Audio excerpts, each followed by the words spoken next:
महात्मा बुद्ध कहते हैं कि हजारों हजारों मनुष्य को जीतने की जगह यदि हम अपने आप को जीते तो यह एक बहुत बड़ी विजय है। हम बाहर की ओर तो बहुत कुछ जीतने में लगे रहते हैं, लेकिन अपने को कभी हम जीत नहीं पाते। हम अपने मन पर कभी काबू नहीं कर पाते, और जबकि इस दुनिया में वही जीता हुआ व्यक्ति है जिसने अपने आप को जीत लिया हो। दोस्तों, हम में से हर कोई अपने जीवन में कामयाबी हासिल करना चाहता है। हर कोई कुछ ना कुछ पाना चाहता है, कुछ ना कुछ जीतना चाहता है। हम सब भी कुछ ना कुछ पाने की धुन में लगे रहते हैं। हम सबका प्रेम किसी ना किसी स्वार्थ का भूखा होता है, किंतु यदि अगर आप अपने प्रेम से स्वार्थ को निकाल दे तो फिर आपका प्रेम बिखर जाएगा, अर्थात टूट जाएगा। तो चलिए इसे एक कहानी के माध्यम से समझते हैं। यह कहानी तब की है जब महात्मा बुद्ध अपने ज्ञान का प्रचार प्रसार करने के लिए दूर दूर गांव में जाया करते थे, अलग अलग राज्यों में जाया करते थे। तभी महात्मा बुद्ध के समय राजगृह में एक धनी व्यक्ति रहता था। उस व्यक्ति की एक पुत्र थी। उसकी लड़की की आयु करीब 16 वर्ष थी और वह दिखने में बहुत ही सुंदर और आकर्षक थी। एक दिन की बात है, उसने अपने कमरे के बाहर कुछ शोर सुना और वह शोर सुनकर खिड़की के पास जा पहुंची। और जब उसने खिड़की से बाहर झांका तो उसने देखा एक चोर को वध स्थल पर ले जाया जा रहा है। उस चोर को मृत्यु दंड दिया गया था, जिस कारण कुछ सैनिक उसे पकड़कर वध स्थल पर ले जा रहे थे। लेकिन लड़की ने जैसे ही उस चोर को देखा तो वह उस पर मोहित हो गई।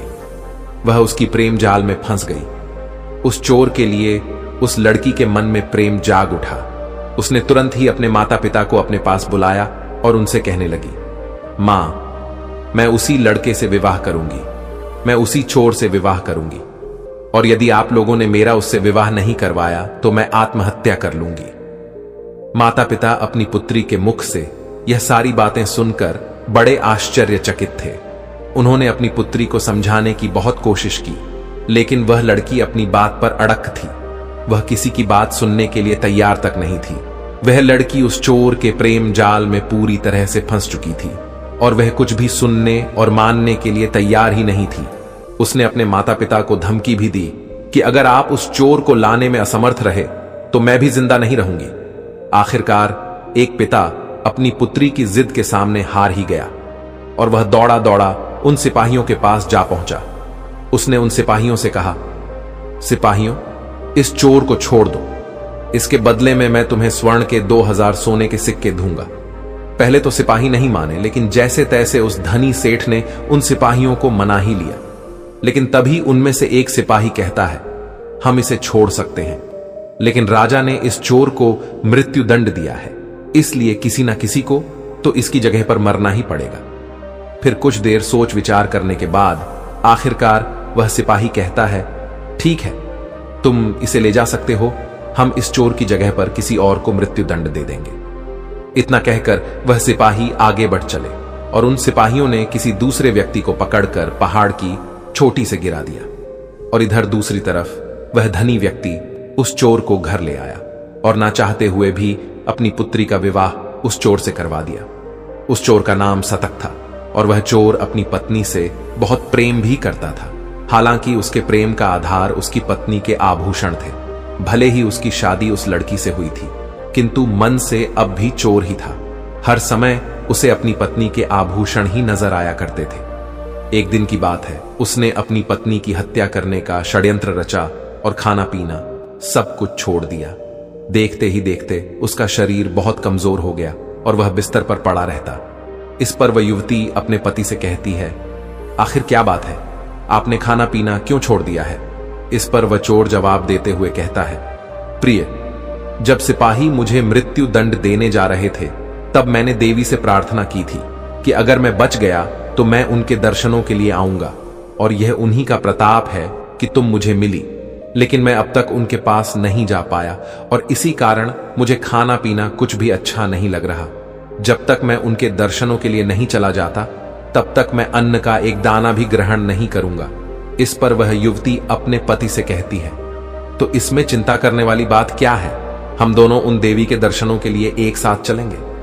यह सुनकर चोर का मन बहुत प्रसन्न हो गया। उसे चारों तरफ आभूषण ही आभूषण नजर आने लगे।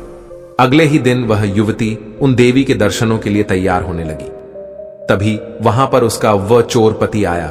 और वह अपनी पत्नी से कहता है, प्रिय, तुम अपने सारे आभूषण पहन लेना और अपना कोई भी आभूषण यहां पर मत छोड़ना, क्योंकि हम देवी के दर्शनों के लिए जा रहे हैं और देवी को आभूषण पहनी हुई औरतें बहुत अच्छी लगती हैं। देवी इससे खुश हो जाएंगी। उस युवती ने अपने पति की सारी बातें मान ली। उसने वह सारे के सारे आभूषण पहन लिए और फिर वे दोनों उन देवी के दर्शनों के लिए घर से निकल पड़े। दोनों ने रथ में अपना सामान रखा और फिर वे लोग आगे बढ़ने लगे। देखते ही देखते वे दोनों पहाड़ी की एक तलहटी पर जा पहुंचे। उसके बाद उस युवती का पति उससे कहता है, प्रिय, अब यहां से हम दोनों को ही आगे जाना होगा, बाकी सब तुम वापस घर भेज दो। युवती ने अपने पति की बात मान ली और उसने वैसा ही किया। वहां से दोनों पति पत्नी अब पहाड़ पर चढ़ाई करने लगे। उस युवती ने आज से पहले कभी भी पहाड़ पर चढ़ाई नहीं की थी, लेकिन अपने पति के पीछे पीछे उसका अनुसरण करते हुए वह भी पहाड़ पर धीरे धीरे चढ़ती चली गई। और जब वह अंतिम छोर पर पहुंची तो उसे एहसास हुआ कि यह तो वही वध स्थल है जहां चोरों को धक्का देकर नीचे गिरा दिया जाता है। यह देखकर वह युवती थोड़ा घबरा गई और उसने अपने पति से कहा, हम यहां क्यों आए हैं? यहां तो कोई भी देवी का मंदिर नहीं है। इस पर वह युवक उस युवती से कहता है, प्रिय, घबराओ मत, मुझ पर भरोसा करो और चलो अपने सारे आभूषण उतार कर यहां जमीन पर रख दो। युवती अब भी अपने पति को समझ नहीं पा रही थी, इसलिए उसने अपने पति की बात मान ली। उसने वह सारे आभूषण उतार कर जमीन पर रख दिए। इसके बाद वह युवक जोर जोर से हंसने लगा और उस युवती से कहता है, अरे मूर्ख, तुझे क्या लगता है मैं तुझे यहां पर पूजा पाठ करवाने के लिए लाया हूं? नहीं, मैं तो तेरे सारे आभूषण लेना चाहता था और इसलिए मैंने यह षड्यंत्र रचा और अब मैं तुझे यहां से धक्का दे दूंगा और तुझे मृत्यु के घाट पहुंचा दूंगा। इस पर वह युवती रोने लगी, गिड़गिड़ाने लगी और हाथ जोड़कर वह अपने पति को समझाने की कोशिश करने लगी। वह कहने लगी, यह सब आप ही का तो है, भला आप मुझे क्यों मारना चाहते हैं? उसने अपने पति को बहुत समझाया, लेकिन उसके बाद भी वह चोर मानने के लिए तैयार ही नहीं था। तभी उस युवती ने मन ही मन सोचा कि मैं चाहे कुछ भी कर लूं, लेकिन यह मुझे नहीं छोड़ने वाला, यह मुझे मारकर ही रहेगा। मेरी ही मत मारी गई थी, जो मैंने अपने माता पिता की बात नहीं मानी। मैं केवल इसके रूप को देखकर मोहित हो गई थी, लेकिन यह तो एक चोर है और यह बात जानते हुए भी मैंने इससे शादी कर ली। मुझसे इतनी बड़ी गलती कैसे हो गई? काफी देर सोच विचार करने के बाद वह युवती अपने पति से कहती है, ठीक है, यदि आप मुझे मारना ही चाहते हैं तो यही सही। आप यह आभूषण लेना चाहते हैं तो यह भी ठीक है, लेकिन मैंने तो आपसे सच्चा प्यार किया है। क्या आप मेरी आखिरी इच्छा पूरी नहीं करेंगे? इस पर वह चोर उस युवती से कहता है, कहो तुम क्या चाहती हो? इस पर वह युवती कहती है, मैं बस आपसे एक बार गले मिलना चाहती हूं, आपको एक बार गले लगाना चाहती हूं, यही मेरी आखिरी इच्छा है। क्या आप एक बार मेरे पास आकर मुझे गले लगा सकते हैं? उसके बाद आप जैसा चाहे, यदि आप चाहेंगे तो मैं खुद ही इस पहाड़ से कूद जाऊंगी। उस युवक ने उस युवती की सारी बातें सुनी और उसके बाद वह चोर उस युवती को गले लगाने के लिए मान गया। जैसे ही उस युवक ने उस युवती को गले लगाया, वह युवती अपनी तेजी दिखाते हुए अपने पति को पहाड़ से धक्का दे देती है और वह चोर उस पहाड़ी से गिरकर मृत्यु को प्राप्त हो जाता है। इसके बाद उस युवती को बहुत अफसोस हुआ और वह वहीं पर बैठ गई और रोने लगी। उसके सारे आभूषण वहीं पर जमीन पर पड़े हुए थे। उन आभूषणों को देख देख कर वह और भी फूट फूट कर रोती रही। तभी उसने सोचा कि आखिर मैं घर जाकर क्या करूंगी? हर कोई यह अच्छी तरह से समझ जाएगा कि मैंने ही अपने पति को धक्का देकर मार दिया है, इसलिए मेरा घर जाना उचित नहीं होगा। अब मैं कभी घर नहीं जा सकती।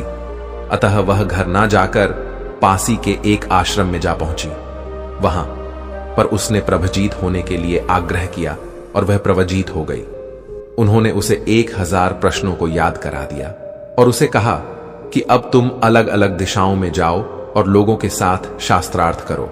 उसके बाद उस युवती ने अपना नाम जम्मू प्रभजीत का रख लिया। उसके बाद से कोई भी उससे बात विवाद करने में सक्षम नहीं हो पाता था।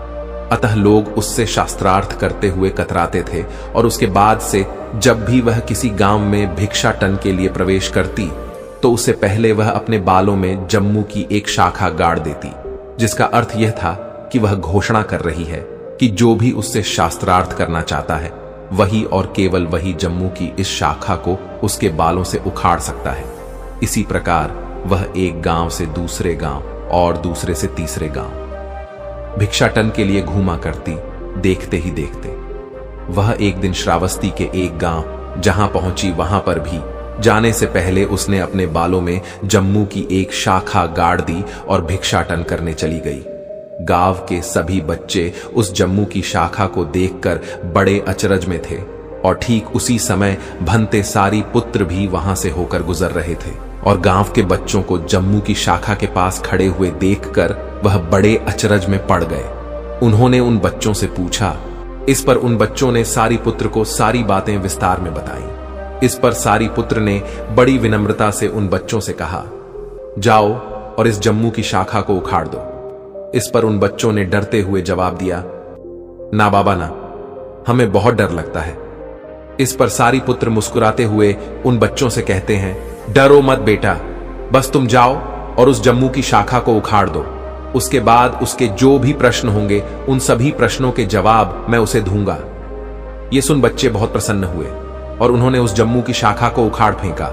जम्मू प्रभजीत का जब भिक्षा मांगकर वापस लौटी तो उसने देखा कि जम्मू की शाखा उखड़ी हुई है और यह देखकर वह बहुत क्रोधित हुई। उसने सभी से पूछा कि यह किसने किया है। इस पर उन बच्चों ने भंते सारी पुत्र की तरफ इशारा किया और कहा कि इन्हीं के कहने पर हमने यह शाखा उखाड़ फेंकी है। इसके बाद वह जम्मू प्रभजीत का सारी पुत्र के पास पहुंची और उनका आमना सामना हुआ। दोनों के बीच शास्त्रार्थ हुआ, वाद विवाद हुआ। इधर जम्मू प्रभजीत का सवाल पर सवाल पूछे जा रही थी और उधर भंते सारी पुत्र उनके सभी प्रश्नों के जवाब उन्हें बड़ी विनम्रता से दे रहे थे। कुछ देर बाद जब प्रभजीत जी का शांत हो गई तभी सारी पुत्र बड़ी विनम्रता से जम्मू प्रभजीत का से कहते हैं, क्या हुआ, आपके सारे प्रश्न समाप्त हो गए क्या या कुछ और बाकी है? इस पर जम्मू प्रभजी का कहती है, मेरे सारे प्रश्न समाप्त हो चुके हैं, अब मेरे पास कोई प्रश्न नहीं बचे। इस पर सारी पुत्र मुस्कुराने लगे और जम्मू प्रभजीत का से कहते हैं, तो क्या अब मैं तुमसे एक प्रश्न पूछ सकता हूं? इस पर प्रभजी का कहती है, पूछिए, आप क्या पूछना चाहते हैं? इस पर सारी पुत्र कहते हैं, एक नाम क्या है?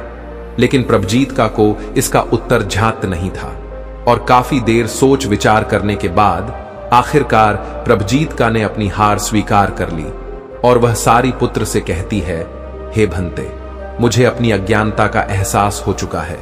मैं अब जान चुकी हूं कि मेरे पास कोई ज्ञान नहीं है, किंतु क्या आप मुझे यह एक नाम का रहस्य बता सकते हैं?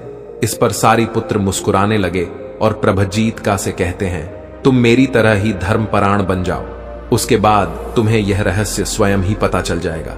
इस पर प्रभजीत का ने हाथ जोड़कर सारी पुत्र से प्रवचन दिलाने की आग्रह की और सारी पुत्र ने प्रभजीत का को प्रवजा दिला दी और प्रवका का नाम कुंडलकेश थैरी पड़ गया और कुछ ही समय में उसने अमृतत्व को प्राप्त भी कर लिया। इस पर महात्मा बुद्ध के कई सारे शिष्य महात्मा बुद्ध के पास पहुंचे और उन्होंने बुद्ध से कहा, हे बुद्ध, कुंडल कस्सी ने धर्म की सभी बातों को नहीं सुना था, फिर भी उसे अमृतत्व कैसे प्राप्त हो गया?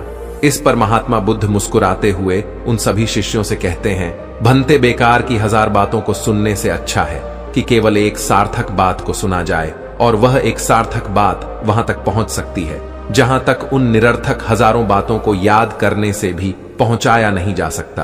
और कुंडल केसी थेरी ने अपने आप पर विजय प्राप्त कर ली है, उसने स्वयं को जीत लिया है, इसी कारण उसने अमृत को प्राप्त भी कर लिया।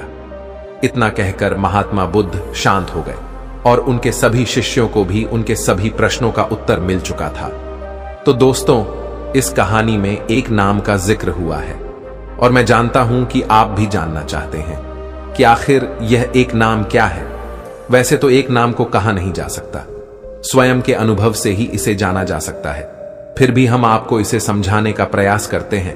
इसलिए जो भी मैं आपसे कहने जा रहा हूं, इसे बहुत ध्यानपूर्वक सुनिए और समझने की कोशिश कीजिएगा, क्योंकि जो भी मैं आपको बताने जा रहा हूं वह मेरी समझ और मेरे अनुभव है। एक नाम से ज्यादातर व्यक्ति यह समझते हैं कि कोई एक ऐसा सर्वशक्तिमान शक्तिशाली ईश्वर है और वही इस दुनिया को चला रहा है। वही एक नाम है, इस ब्रह्मांड की शुरुआत एक से ही हुई और उसी एक में यह समाहित भी हो जाती है और इस ब्रह्मांड का अंत भी एक में ही होगा। और उस एक में ही समाहित हो जाएगा। ब्रह्मांड की शुरुआत में भी एक ही था, किंतु वह एक कौन है? वह हम सब हैं। जितने भी नाम के व्यक्ति हैं, जैसे रमेश, सुरेश, महेश, जितने भी व्यक्ति हैं, जितने भी पशु पक्षी हैं, जितने भी पहाड़ हैं, जितने भी झरने हैं, जितनी भी नदियां हैं, जितने भी धर्म जाति व्यक्ति है, और इस ब्रह्मांड में फैला सब कुछ, छोटे से छोटा और बड़े से बड़ा कण भी, वह सब एक ही है। वह एक ही जो शुरुआत में था और जो अंत में होगा। फिर भी हम अपने आप को अलग अलग महसूस करते हैं। वैसे इसी के साथ में उम्मीद है कि आपको आज की यह वीडियो जरूर पसंद आई होगी।